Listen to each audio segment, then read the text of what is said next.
আজকে আমরা ক্লাস 11 এর সেট থিওরির এটা খুব ইন্টারেস্টিং পার্ট নিয়ে কথা বলবো, সেটা হচ্ছে ইন্টারসেকশন অফ সেট। ঠিক আছে। এর আগের ভিডিওতে আমরা সেট থিওরি কিছু প্রপার্টিস নিয়ে কথা বলেছি, যার মধ্যে আমরা ইউনিয়নটা নিয়ে ডিসকাশন করেছিলাম। আজকে আমরা ঠিক তার অপোজিটটা নিয়ে ডিসকাশন করব, সেটা হচ্ছে ইন্টারসেকশন অফ সেটস। ওকে, দেখো, ধরো দুটো আমরা সেট নিলাম। একটা হচ্ছে এ, যেটার মধ্যে ধরো এলিমেন্ট নিলাম 1 2 3 4 5। পাঁচটা এলিমেন্ট নিলাম। আর একটা সেট ধরো নিলাম বি, যার মধ্যে আমি এলিমেন্ট নিলাম ধরো 1 2 4। এই তিনটে এলিমেন্ট নিলাম। এবার এদের যদি ইন্টারসেকশন বের করতে হয়। এবার ছোটবেলা যদি তোমাদের মনে থাকে, তোমরা গসাগুতে কি শিখেছিলে, যে দুটো সংখ্যার গসাগু বলতে তার মধ্যে কোন এলিমেন্টটা কমন থাকে শুধু সেটাকে নিতে হয়। ইন্টারসেকশন অফ সেট, যেটাকে আমরা ছেদ বলে থাকি, এটা বলতে বোঝায় দুটো সেটের মধ্যে কোন এলিমেন্ট গুলো কমন রয়েছে তাদের নিয়ে যে সেটটা হয় সেটাকে আমরা বলি ইন্টারসেকশন অফ টু সেট। দেখো, তাহলে এখানে দুটো সেট নিয়েছি এ আর বি, এর মধ্যে কি কমন আছে? এক আছে, এক। দুই আছে, দুই। তিন আছে, তিন নেই এখানে, তাহলে এটা নেওয়া যাবে না। চার আছে এখানে, এখানে চার আছে। পাঁচ আছে এখানে, এখানে নেই, তাহলে এটা নেওয়া যাবে না। তাহলে কি কি এলিমেন্ট কমন পেলাম? এক, দুই, চার। তাহলে এই তিনটে এলিমেন্ট দেখো আমার এর মধ্যেও রয়েছে, বি এর মধ্যেও রয়েছে। তাহলে দুটো সেটের মধ্যে যে এলিমেন্ট গুলো কমন রয়েছে বা রিপিটেড রয়েছে, সেই এলিমেন্ট গুলোকে নিয়ে যে সেটটা তৈরি হয় তাকে বলে থাকি আমরা ইন্টারসেকশন অফ টু সেট, যেটাকে আমরা নোটেশন দিয়ে লিখি এইভাবে: এ ইন্টারসেকশন বি। তাহলে এই যে সেটটা হলো সেটা কি তৈরি হলো আমার? 1 2 4। তাহলে এই যে যেটা বেরোলো এটাকে বলে থাকি আমি ইন্টারসেকশন অফ টু সেটস। তার মানে আলটিমেটলি আমরা কি বুঝলাম? দুটো সেটের মধ্যে যে এলিমেন্ট গুলো কমন থাকছে দুটোর মধ্যেই থাকতে হবে, যে কোনো একটায় থাকলে হবে না। তাহলে এই যে যে সেটটা তৈরি হলো তাকে ইন্টারসেকশন অফ সেটস বলে। এবার এর যদি একটু বইয়ের ভাষা ডেফিনেশন দেখি, তাহলে কেমন হবে? আমরা এ ইন্টারসেকশন বি বলতে এমন সব এক্স এর সেট বোঝায় সাচ দ্যাট ওই এক্সটা এর মধ্যেও বিলং করবে এবং ওই এক্সটা বি এর মধ্যেও বিলং করবে। এইটা হচ্ছে আমার ইন্টারসেকশনের ডেফিনেশন, যেটা বইতে লেখা আছে। মানে এমন সব এক্স এর সেট, এমন সব এলিমেন্টের সেট যারা এর মধ্যেও থাকবে এবং তারা বি এর মধ্যেও থাকবে, এই এলিমেন্ট নিয়ে যে সেটটা তাকে ইন্টারসেকশন বলে। এবার এটা আমি বাংলা এবং লিখলাম। এটা হয়তো কিছু কিছু বইতে এইভাবে লেখা থাকতে পারে: এক্স সাচ দ্যাট, এই চিহ্নটাকে বলে such that x belongs to A. Belongs to চিহ্নের মানে আমরা আগের ভিডিওতে বলেছি, এর মানে অ্যাকচুয়ালি অন্তর্গত, এক্সট্রা এর ভিতরে রয়েছে। এবং আমরা এই চিহ্নটা ইউজ করি, ক্যাপ, এইটাকে। এইটার মানে হচ্ছে এবং, এবং এক্স বিলংস টু বি। তাহলে এইটা হচ্ছে আমার ডেফিনেশন, যেটা আমরা এক্সামে পরীক্ষা যদি কোথাও ডেফিনেশন ওয়াইজ লিখতে হয় তখন আমরা এটা ইউজ করবো। তাহলে কি বুঝলাম? এমন সব এলিমেন্ট যারা এর মধ্যেও রয়েছে, বির মধ্যেও রয়েছে, এর মধ্যেও রয়েছে, বির মধ্যেও রয়েছে, এর মধ্যেও রয়েছে, বির মধ্যে রয়েছে। দেখো, এক, দুই, চার।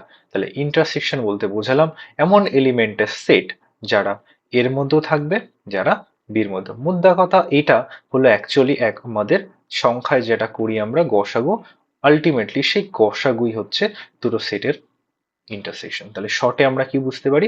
ইন্টারসেকশন মানে অ্যাকচুয়ালি গসাগু। আশা করি তোমরা কিছুটা বেসিক বুঝতে পেরেছো।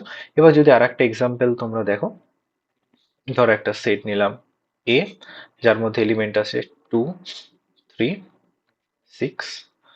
একটা সেট ধরো বি আছে, যার মধ্যে এলিমেন্ট আছে ধরো 2 4 9। আর একটা সেট ধরো আছে সি, তার মধ্যে এলিমেন্ট আছে ধরো 5 2 7। তিনটে তিনটে সেট নিয়েছি। এবার আমরা এই তিনটে সেটের ইন্টারসেকশন বের করবো। তাহলে কিভাবে করা যেতে পারে? A intersection B intersection C, এটা। তাহলে কি, তিনটে সেটের ইন্টারসেকশন করছি, তাহলে আলটিমেটলি আমরা গসাগুই বের করছি in the sense of number. তাহলে এখানে আমরা দেখবো তিনটে সেটের মধ্যে কমন কি আছে। দুই দেখতে পাচ্ছি, দুই আছে, দুই আছে। তাহলে এর মধ্যে দুই পেলাম। আর কিছু? তিন এখানে আছে, এখানে নেই, এখানে নেই। ছয় এখানে আছে, নেই নেই। তার মানে একটা এলিমেন্টই দেখো তিনটের মধ্যে কমন রয়েছে। তাহলে এই একটা এলিমেন্ট নিয়ে যে সেটটা তৈরি হলো সেটাই হলো আমার A intersection B intersection C. তাহলে আলটিমেটলি যে কটা সেটের ইন্টারসেকশন বলুক তার মানে হচ্ছে ওই সেটগুলোর মধ্যে কমন এলিমেন্ট কোনটা, যেটা কমন হবে সেটা নিয়ে তৈরি সেটটাকে বলবো আমরা ইন্টারসেকশন। আশা করি তোমরা কিছুটা বুঝতে পেরেছো। এবার ইন্টারসেকশনে কিছু প্রপার্টি রয়েছে, আমরা সেটা নিয়ে ডিসকাস করবো, যেটা এক্সামের জন্য খুব ইম্পর্টেন্ট। তোমাদের তো সিলেবাস এমসিকিউ রয়েছে, তো দেখা যাক। প্রথম বলেছে এ ইন্টারসেকশন বি যা বি ইন্টারসেকশন এও তাই, এটা প্রপার্টি। এবার যদি তোমরা প্রুফ চাও, ধরো এর মধ্যে আছে 1 2, বির মধ্যে আছে 2 3। তাহলে আমি যদি এ ইন্টারসেকশন বি বের করি কত আসবে? এ বি এর মধ্যে কমন কি আছে? 2, তাহলে 2 এলো। আমি যদি সেম ভাবে বি ইন্টারসেকশন এ বের করি, বি আর এর মধ্যে, এ আর বি এর মধ্যে কমন আছে 2, তাহলে বি আর এর মধ্যেও তো 2 কমন থাকবে, তাই না? তাহলে বি ইন্টারসেকশন এও 2 এলো। তাহলে এটাও যা এটাও তাই। এটা আমরা প্রপার্টি, এটা আমরা এক্সাম্পল দিয়ে বুঝতে পারলাম যে এটা হোল্ড করছে। Next, A intersection U equal to U হচ্ছে ইউনিভার্সাল সেট। ইউনিভার্সাল সেট মানে যে সেটের আন্ডারেও এটা রয়েছে। ধরো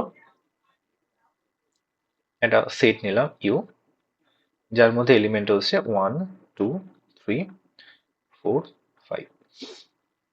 একটা সেট নিলাম এ, যেটা এলিমেন্ট নিলাম ধরো 1 2 3। দেখো এই এটা এই ইউ এর মধ্যে বিলং করছে, ঢুকে রয়েছে। তাহলে এর জন্য ইউটা হচ্ছে ইউনিভার্সাল সেট, যার আন্ডারে ওই এটা রয়েছে। নর্মালি আমরা ইউনিভার্স, টোটাল ইউনিভার্সের মধ্যে আমরা এক্সিস্ট করছি। তাহলে ইউনিভার্স কি করছে? আমাদের হোল্ড করে রয়েছে। সেম ভাবে এটা এই ইউ এর মধ্যে হোল্ড হয়ে রয়েছে, এই জন্য ইউটাকে এই ক্ষেত্রে এর জন্য আমরা বলবো ইউনিভার্সাল সেট। তাহলে এ ইন্টারসেকশন ইউ কত আসবে? এ আর ইউর মধ্যে কমন কি আছে? এই 1 2 3 আছে, 1 2 3 লিখলাম। 1 2 3, কারণ এর মধ্যে 1 2 3 আছে, ইউর মধ্যে আছে কমন, তাহলে কি হলো? এইটুকু। আর এই 1 2 3 মানেই তো এ। তাহলে দেখো কি এলো? এ ইন্টারসেকশন ইউ মানে ইউনিভার্সাল ইকুয়াল টু এ এলো। তাহলে যদি ইউনিভার্সাল সেটের সাথে কোনো সেটের ইন্টারসেকশন না হয় তাহলে সেই সেটটাই পড়ে থাকে। হলো second property. Third property, A intersection phi equal to phi. Phi মানে হচ্ছে নাল সেট, মানে ওই সেটের মধ্যে কোনো এলিমেন্ট নেই। তাহলে ধরো এইটা হচ্ছে আমার ফাই, যার মধ্যে কোনো এলিমেন্ট নেই। আর ধরো এ নিলাম, যার মধ্যে এলিমেন্ট আছে 1 2। তাহলে এদের যদি ইন্টারসেকশন করি এ ইন্টারসেকশন ফাই, তাহলে কি আসবে? কিছু নেই আর কিছু, দুটোর মধ্যে কমন কি আছে? আলটিমেটলি কিছু নেইটা পড়ে রয়েছে কি? কেন আমরা আগের ভিডিওতেই পড়েছি কোনো সেটের মধ্যে সবসময় ফাই সেটটা সাবসেট হয়ে ঢুকে থাকে, তাই তো? তাহলে যদি কিছু নেই এবং কিছু এই দুটোর কমন নেওয়া হয় তাহলে সবসময় কিছু নেইটাই পড়ে থাকে। তাহলে এ ইন্টারসেকশন ফাই সবসময় ফাই দেবে। তাহলে ফাই আর যে কোনো সেটের ইন্টারসেকশন কি হয়? ফাই হয়েছে। হলো। নেক্সট, এই যে এই দুটো প্রপার্টি খুব ইউজ হবে আমাদের। এ ইন্টারসেকশন বি সেটা সাবসেট অফ এ। সেম ভাবে A intersection B subset of B কি করে আসে? সাবসেটের কনসেপ্ট আমরা অলরেডি ডিসকাস করে রেখেছি, খুবই ইম্পর্টেন্ট সেট থিওরির জন্য, তোমরা অবশ্যই দেখে নেবে। আচ্ছা, আমরা একটা এক্সাম্পল দিয়ে বুঝি ব্যাপারটা কি আসছে। ধর একটা সেট নিলাম এ, যার মধ্যে ধরো এলিমেন্ট নিলাম আমি 1 2 3। ধরো আর একটা সেট নিলাম আমি বি, যার মধ্যে এলিমেন্ট নিলাম ধরো 1 2 5। হলো। তাহলে এবার আমি এ ইন্টারসেকশন বি বের করি। এ ইন্টারসেকশন বি কি আসছে দেখো তো? ইন্টারসেকশন বি কি কমন আছে? এক আছে, এক আছে, লিখলাম। 2 2 আছে, 2 আছে, লিখলাম 2। 3 ওটায় নেই, 5 নেই, তাহলে এটা এলো। তাহলে এ ইন্টারসেকশন বি হলো 1 2। এবার যদি সাবসেটের কনসেপ্ট তোমাদের জানা থাকে, সাবসেট মানে ওই সেটটা যদি মেইন সেটের মধ্যে কন্টেইন হয়ে থাকে, হোল্ড হয়ে থাকে, তাহলে ওই ছোট সেটটাকে বড় সেটের সাবসেট বলে। মধ্যে কথা সাব ব্র্যান্ডের কেস, তোমরা ভিডিওটা একটু দেখে নিও, বা তোমরা যদি অলরেডি বই পড়ে থাকে তাহলে এই কনসেপ্টটা তোমরা জানবে। তাহলে 1 2 দেখো এ সেটের মধ্যে ঢুকে রয়েছে, মেইন যে সেটটা এ তার মধ্যে 1 2 বিলং করছে। তাহলে এ ইন্টারসেকশন বি এটা সাবসেট হচ্ছে এর। সেম ভাবে দেখো তো, এইটা 1 2টা বি এর মধ্যে ঢুকে রয়েছে কি? তাহলে এই 1 2টা বি এর মধ্যেও তো হোল্ড হয়ে রয়েছে। তাহলে A intersection B subset of বিও তো হচ্ছে। মানে ছোট সেটটা বড় সেটের মধ্যে যদি ঢুকে থাকে, তাহলে ছোট সেটটাকে বড় সেটের সাবসেট বলা হয়। যেমন আমরা বড় বলে থাকি না, বড় ব্র্যান্ডের আন্ডার যদি কোনো ছোট ব্র্যান্ড হয়, তাহলে এটা আমরা সাব ব্র্যান্ড বলে থাকি, সেম ভাবে। তাহলে এ ইন্টারসেকশন বি এ সেটেরও সাবসেট হয়, এ ইন্টারসেকশন বি বি সেটেরও সাবসেট হয়। আশা করি এই অবধি তোমরা বুঝতে পেরেছো। এইটুকুই ইন্টারসেকশনের প্রপার্টি, যেটা ইউজ করে আমরা এরপরে কিছু কোশ্চেন সলভ করব। আশা করি তোমরা একটু ক্লিয়ার হয়েছে। নেক্সট ভিডিওতে সেট থিওরি আমরা কিছু আরো ইম্পর্টেন্ট কিছু টপিক নিয়ে আলোচনা করব। আজকে ভিডিওতে এইটুকুই। দেখা হচ্ছে পরের ভিডিওতে। Thank you.